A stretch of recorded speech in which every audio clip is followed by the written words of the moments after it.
Had such a couple of seasons, up and down years with McLaren. It's call back to Formula One. You're still literally carrying the scars of your Zandvoort accident. Has this P4 result got you in the ticker a little bit? Made you a bit emotional? I feel sometimes these things you either kind of get those happy tears or you get just jacked up and pretty fired up, and that's certainly how I feel. Just lots of good energy right now. I just want to rip my shirt off and but anyway,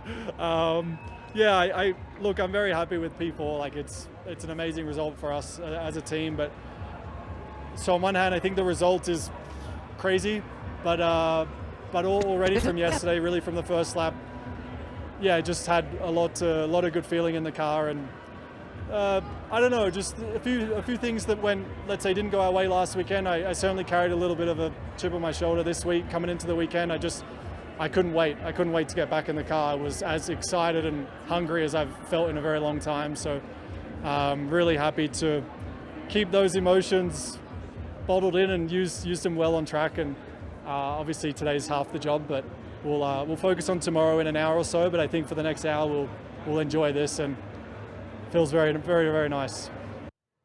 So as ever, Carlos doing well to manage expectations. What about the expectations for this man? Feels like the honey badger's back.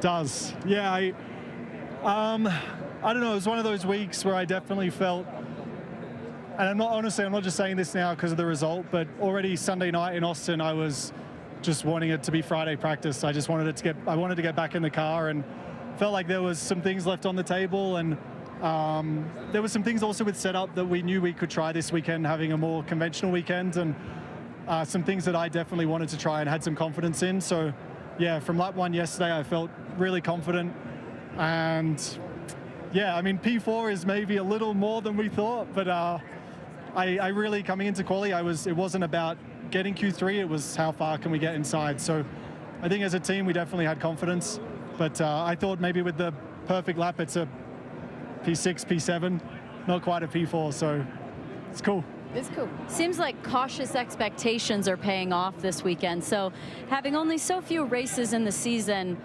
what was your approach to driving? Because it was so easy to overdrive. It's slippery out there. Like, just try and take us into your mindset of how aggressive you felt like you could really be, because P4 is awesome.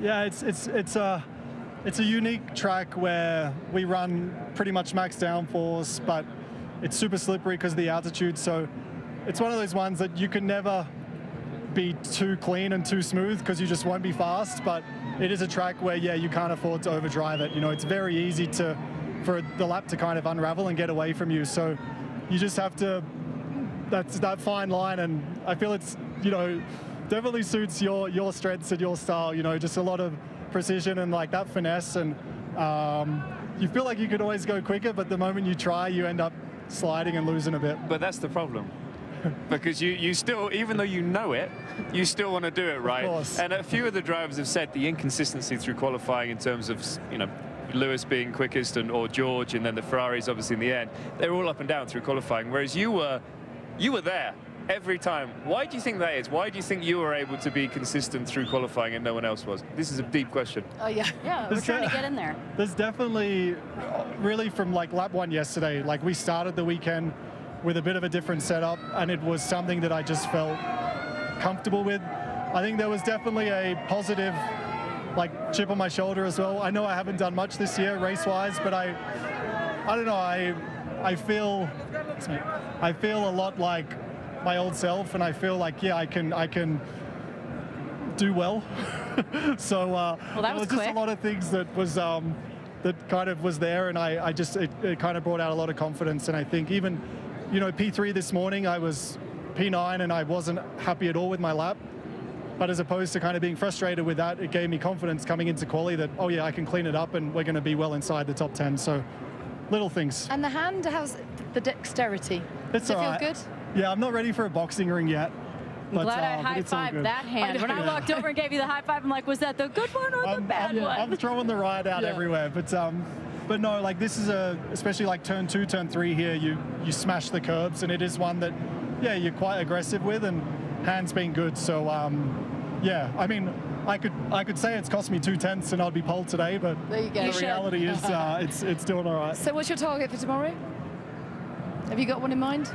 I mean, there's a part of me which says why not? Like why we can't stay at the front and fight for where we are, because you know, Yuki was great and gave me the toe in Q1 and Q2, but Q3 we got that on merit, you know, so it's not like, oh yeah, we had a bit of help when it, you know, obviously to determine the final grid position. So part of you always expects the top teams to show a little bit more on Sunday, maybe better with tire wear, things like this, but right now I'm like, why not? And right now you're sandwiched between the two Red Bull drivers. Yep. What a place to start the race from. It's pretty cool. There's a lot of cars behind me. That feels nice. Feels nice.